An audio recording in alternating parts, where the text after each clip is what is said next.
ไปบตูนก็ได้ซื้อข้าวปุ้นได้ซื้อสิ่งที่น้องเพิ่นมักกันละซื้อข้าวปุ้นกับซื้อมักไม้มาตอนน้องเพิ่นบ่ได้มีหยังไปน้องไงนี่หิวแหงหิวแหงใส่ว่าบ่อยากเข้าแหละตอนเที่ยงนี่บ่ยากตอนเที่ยงน่ะกินบ่ลงบัดนี้ละยากบัดนี้แม่นแล้วของบ่สบายเนาะบ่สบายกินยาแล้วมันเศร้าเด้เศร้าแล้วคิดยากบาดนี่นั่นเห็นเห็นบ่เห็นโอเคเอาหับเงินขอบใจเลยถ่ายรูปได้บ่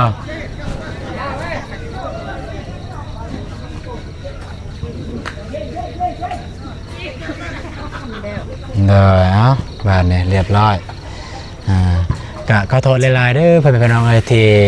ถ่ายทำอยู่นี่เลยไม่ได้ไปขึ้นไปถ่ายอยู่เฮือนเพราะว่าบตูนยันมันสิรบกวนพ่อแม่น้องเพิ่นเพราะว่าเขาเจ้ากำลังมาแต่สวนแล้วก็เพิ่นอยากเฮ็ดกินเฮ็ดยากเพราะว่าคนอยากสำนีมันอยากลายแน่นะเขามาแต่สวนนี่แหละก็อยากลายแน่เฮือนน้อยๆไม่มีวันอยู่กันขึ้นไปเทิงเฮือนก็เจ้าของเฮือนสิอยู่ไสบัดนี่ก็เลยต้องได้มานั่งถ่ายอยู่นี่เลยขอบใจแม่พุทธวันและพ่อดาราบอนที่เอ็นดูสงสารลูกจังได้ก็ขอให้สุขภาพแข็งแรงความเจ็บอย่าได้ความไข้อย่าให้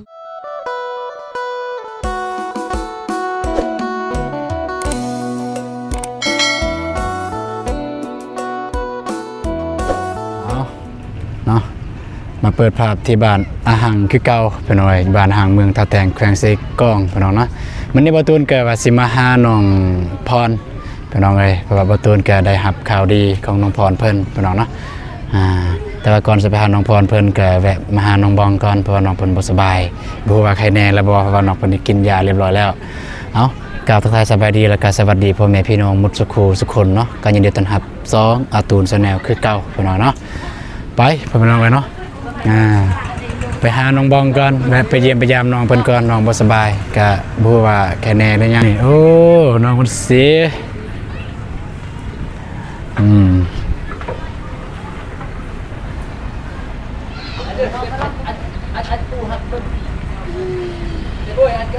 ได้จักสอบมันสิ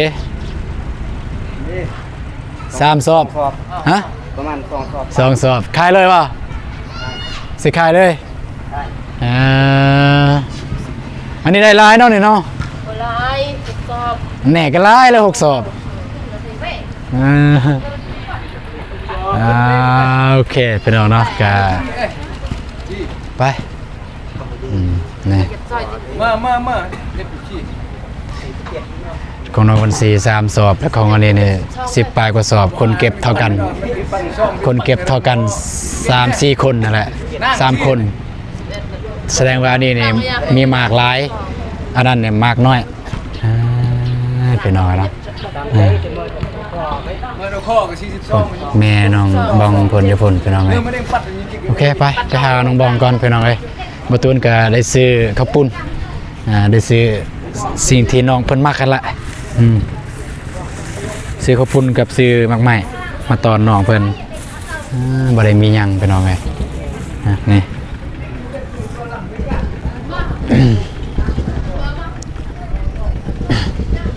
โอ้ว่าน้องเพิ่นลุกได้แล้วบ่ตอนนี้แล้วมันยังอยู่ในบ่อนมาจัก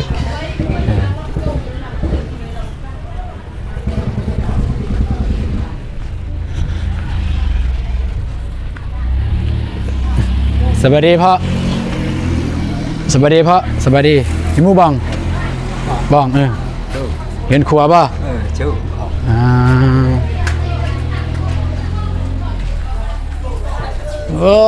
กินข้าวป่ะกินข้าวบดท่ากันเนาะกำลังว่าจะมากินข้าวน้ำโอ้ยไป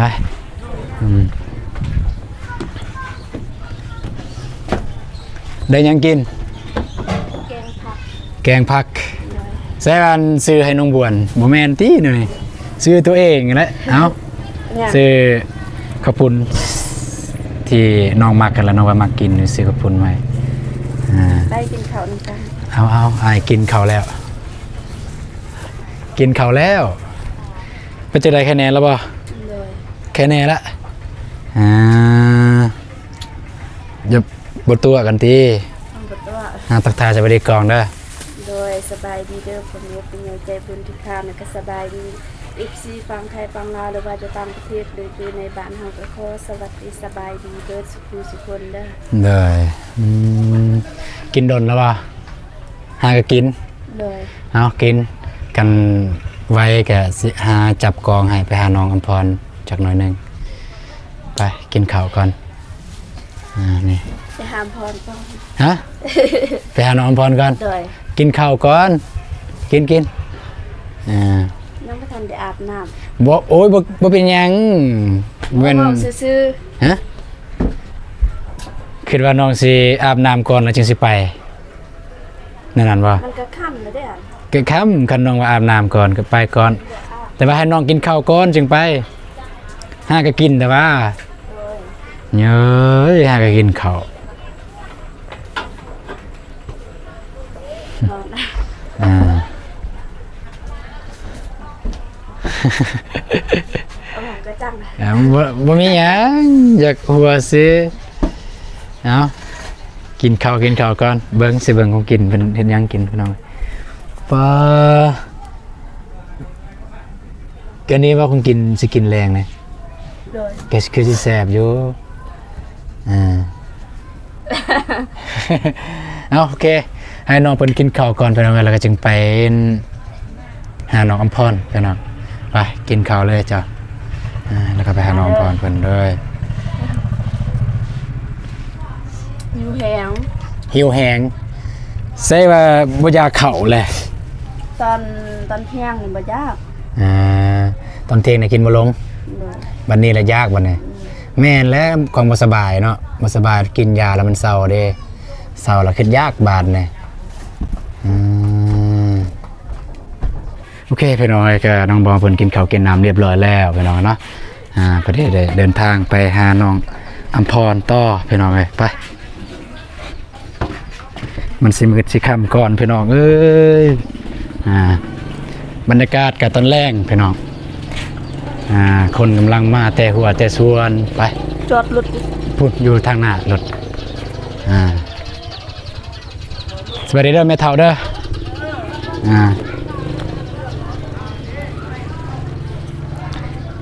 ไปหาน้องอำพรพี่น้องเพราะประตูนก็ได้รับข่าวดีทางน้องอำพรเพิ่นมีเกินว่ามีเงินผู้ใหญ่ฝากมาให้จำนวนหนึงให้น้องอำพรเพิ่นก็ตั้งแต่โดนแล้วประตูนได้รับอันนี้แต่ว่าก็ยังบ่ทันได้เอามาให้เทื่อ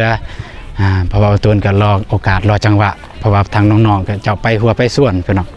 ประตูนก็เลยบ่ได้เอามาให้แต่ก็บ่เป็นหยังเพราะว่าประตูนก็ได้ล้มน้ำพ่อใหญ่แล้วว่ามันอาจจะซ่าแหน่จักหน่อยโอ้แม่นบ่น้องอำพรปัดกวาดหั่นโยดุเนาะภาษาโมโกภาษาบาโกนี่ดุเด้อ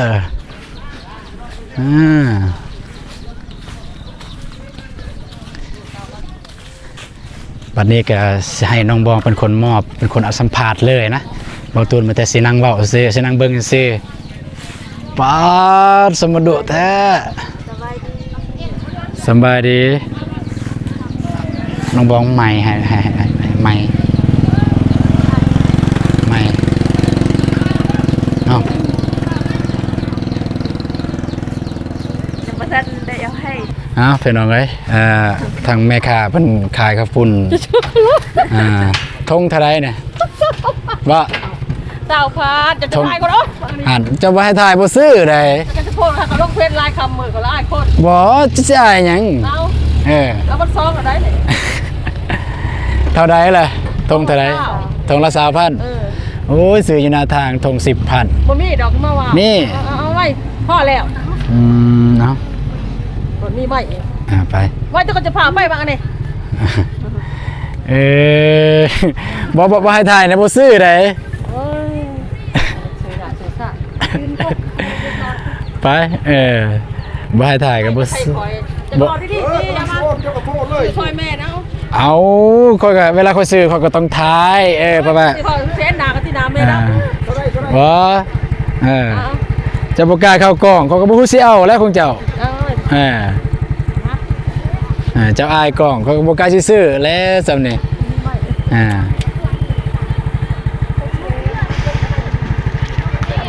เอามาช้องนั่นแหละถ่ายแม่ไป มันซองไว้ไปให้น้องพร ถ่ายแม่เป็นแม่ก็จะติดเสือแม่ไปเลย อืม ลงเทปแม่ อายหยังบ่ได้ลงบ่ได้ประจานนี่นี่เด้ บ่แม่ แต่ว่าคัน โรงเรียน แต่ว่าคันอยากเบิ่งนี่เข้าไปเบิ่ง YouTube เห็นอยู่อ่า คือเทปแม่แล้วนะได้กับตัวผม เอ้า40,000เด้อ ขอบใจ เทื่อหน้ากันจะขายของบ่ต้องอายเด้อ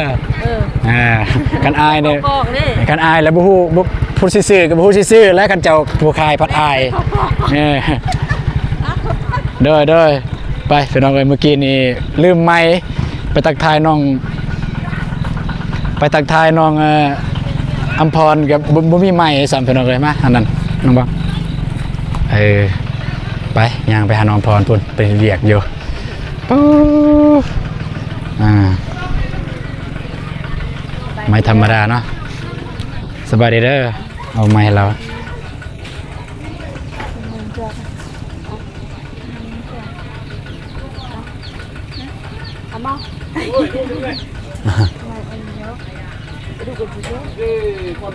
เอาอีหยังหน้าเกาะใส่เปิดแล้วบ่น้องบองโอ้ยคือเก่าไม่ได้เปิดตายแล้ว สบายดีเด้อ ได้แล้วบัดนี้ สบายดีเด้อ เด้อเฮ็ดหยังเนี่ย ปัดใบไม้ โอ้ปัดใบใหม่บ่อยากแจกบันไดพี่น้องเลยนะ ล่มเมื่อคืนนะใบไม้ล่ม กองบ่อยากแจงบันไดโอเคบ่ว่ากันพี่น้องให้น้องเพิ่นเก็บใบใหม่ก่อนไปซื้อกระปุนน้ำมิคาเพิ่นก็ว่าบ่ให้ทายบ่ให้ทายก็บ่ซื้อได้เนาะ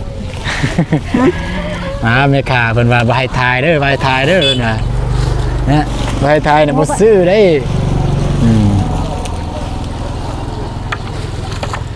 มันมั่วพี่น้องเอ้ยก็บ่ตูนบ่อยากแจ้งปานใด เก็บกาแฟแล้วเราบอกได้จักซอบมันนี่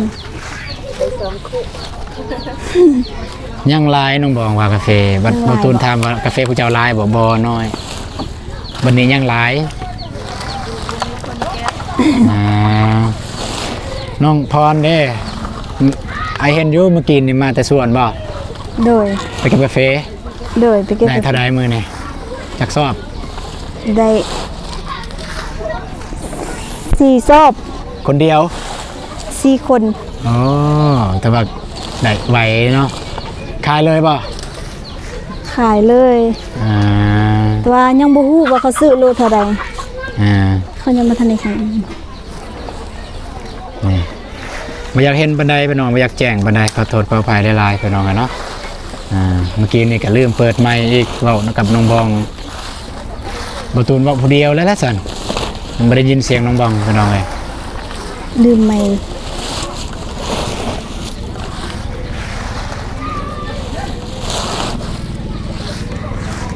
มื้ออื่นยังไปบ่มื้ออื่นยังไปบ่มื้อนี้อยากสนุมจุ3เนาะอันนี้บ่ได้เข้าสนุมแบบนี้แหละ สบายดีเด้อแม่เด้อ เด้อสบายดีแม่น้องอัมพรยังหนุ่มเนาะยังวัยรุ่นเด้อ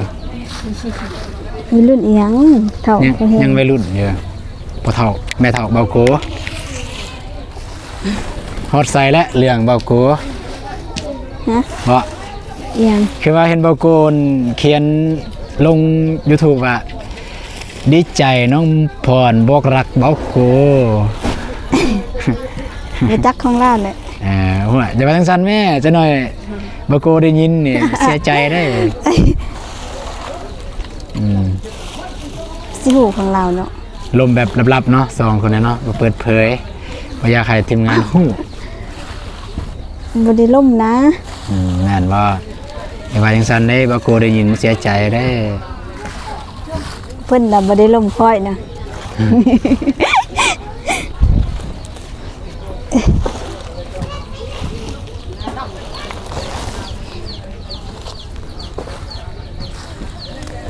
ยกไปดูเห็นกันได้ส่งดิอันมานั่งตะไคร้เตา มื้อนั้นก็นี่แหละมื้อนั้นเราย่างมา มาอี เนาะบัดนี้มากินเด็กน้อยย่างมาเด็กน้อยปะโตอีพี่น้องเอ้ยน้องบ่น้องพรบ่ ฮะ หลาน ลาน คิดว่าเป็นน้อง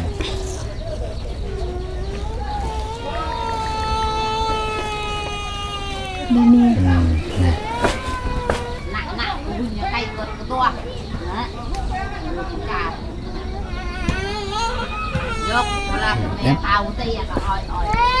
เพิ่นให้เรียบร้อยป่ะ นะ แล้วละ แล้ว เอ้าน้องบองมียังสิหายบ่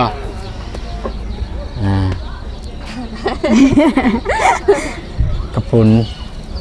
ให้กินมีอีกก็ ให้เจ้า นี่เก๋ซื้อไข่ ซื้อให้เจ้ากันแล้ว คิดว่าแบ่งกันติคนละทง บ่มีแล้วน้องบองมันได้แล้วทงหนึงนั่นให้เจ้าเลย เอาอันนี้2ทงเลยบ่ เอาเลยเป็นยัง ขอบใจเด้อ ได้โอเคเอาไปเมียน เพื่อน ไปเมียนกระปุนนั้นก่อนแล้วก็จึงมาคุยกันอยู่นี่ครับแป๊บนึง โดย ไปไม่แต่ว่าให้น้องพรเพิ่นกิน มุ่ง เมียน โด กระปุนก่อนเราจึงมาคุยกันอยู่นี่เป็นน้องไงเนาะโอเคเอา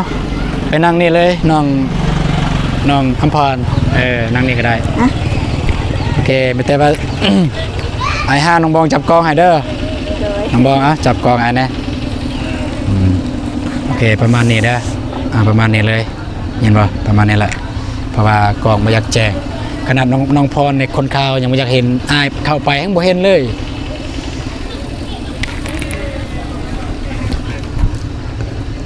นี่นะสำนันละ เพื่อน เห็นบ่เห็นอายอยู่บ่ เพื่อนแต่แค่ว เห็นเอาดี โดยเย็นไกลี่เห็นแต่แค่ว เห็นแต่แค่วิลี โดย คัด สัตว์คอยคือกันเลย หยอกเอาเรียงบ่ได้ดอกพี่น้องเอ้ยคนมันดำอยู่แล้วดำน้องบองมักคนดำบ่ มักคนจริงใจ แสดงว่าคนดำยังบ่แม่นสเปคสำหรับน้องบอง โอเคพี่น้องเอ้ยเนาะก็ที่มาหาน้องพรมื้อนี้แกบ่ได้มีหยังมากมายพี่น้องเอ้ยซึ่ง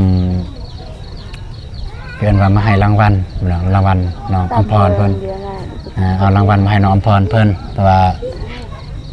บ่ตูนก็ได้รับตั้งแต่ดนแล้วผู้ใหญ่เพิ่นเห็นตอนเฮาเก็บกาแฟอยู่เฮือนอ้ายเด้อเก็บกาแฟแล้วมีน้องบองมีน้องอมพรเบาโกเก็บกาแฟแล้วก็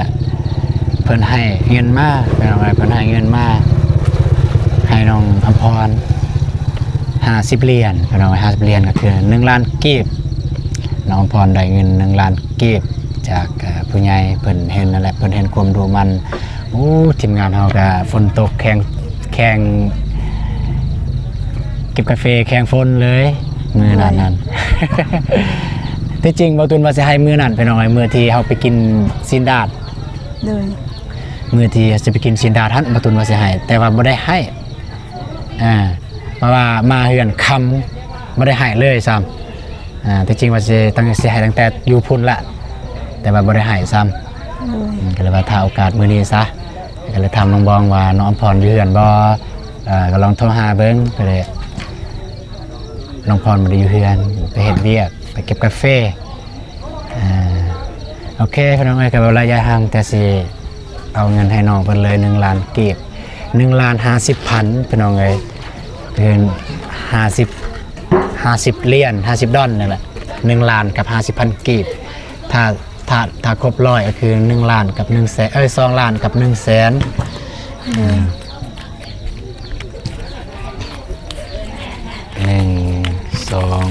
3 4 5 6 7 8 9 10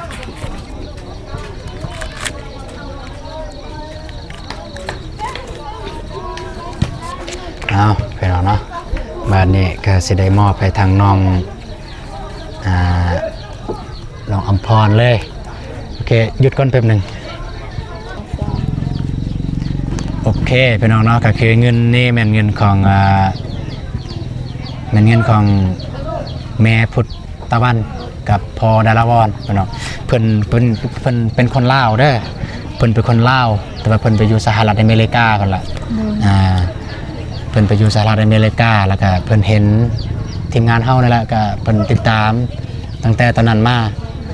ติดตามบ่ว่าทางน้องบองติดตามทุกคนนั่นแหละติดตามตั้งแต่พุ่นแหละสายบุญลาวกลางทีมงานเบาเตียงว่าแล้วเพิ่นก็ติดตามแล้วก็ต่อมาก็มาติดตามทีมงานเฮาอยู่นี่ทีมงานลาวใต้แล้วก็เพิ่นเห็นพวกน้องไปเก็บซอยอ้ายมื้อนั้นไปเก็บซอยกาแฟอ้ายแล้วอ้ายบ่มีหยังให้อ้ายบ่มีหยังสิให้นะแบบแม้แต่รับเพิ่นเห็นน้ำจิตน้ำใจพวกน้องแบบว่ามีน้ำใจไปซอยเหลือนะแบบว่าบ่เอาสิ่งตอบแทนว่าซั่นซะเพิ่นก็เลยคิดเห็นอยู่บนนี้เพิ่นก็เลยให้มันก็เลยให้ผู้ละ$50ก็คือ$1,50,000กีบพี่น้องเนาะโอเคมันจะสิให้ทางน้องเพิ่นเลยยุงหลายโอเคเห็นบ่น้องบ้องเห็นบ่แม่นเห็นบ่มันเหลื่อมบ่ยังเหลื่อมบ่ซำนี่เห็นบ่เห็นโอเคเอาหับเงินขอบใจเลยถ่ายรูปได้บ่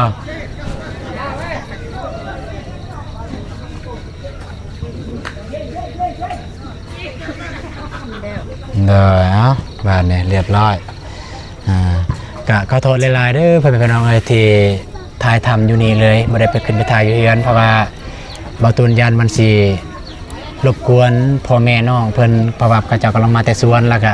เพิ่นอยากเฮ็ดกินเฮ็ดยากเพราะว่าคนอยากสำนีมันอยากลายแน่นะเขามาแต่สวนแล้วก็อยากลายแน่เฮือนน้อยๆไม่มีวันอยู่กันขึ้นไปเทิงเฮือนก็เจ้าของเฮือนสิอยู่ไสบ้านเนี่ยก็เลยต้องได้มานั่งถ่ายอยู่นี่เลยเพื่อนพี่น้องเอ้ยถ้ามีหยังเกินว่าเนื้อหามีหยังที่มันบ่ถูกก็เกินว่าจังได๋เนาะบ่เหมาะสมก็ขอโทษขออภัยหลายๆไปพี่น้องเนาะโอเคมันจะให้น้องอำพรขอบอกขอบใจทางแม่พุทธวันกับพ่อดาราวรเด้อเดี๋ยวสิให้อ่านชื่ออยู่นี่แหละนี่เด้อแม่พุทธวันกับพ่อดาราวรแม่พุทธวันแม่พุทธวันพ่อดาราวรฮะชื่อยากก็บ่ได้ยากเลยแม่พุทธวันกับพ่อดาราวรเอาชื่อแล้วบัดนี้แม่พุทธวันกับพ่อดาราวรเอาบัดนี้ยังแม่พุทธวันแม่พุทธวันกับพ่อดาราวรแม่นขอบอกขอบใจแม่พุทธวันและพ่อดาราวรที่เอ็นดูสงสารลูกจังได้ก็ขอให้สุขภาพแข็งแรงความเจ็บอย่าได้ความไข้อย่าให้มีขอให้ร่ำให้รวยปรารถนาสิ่งใดก็ขอให้ได้สิ่งนั้นเด้อสาธุ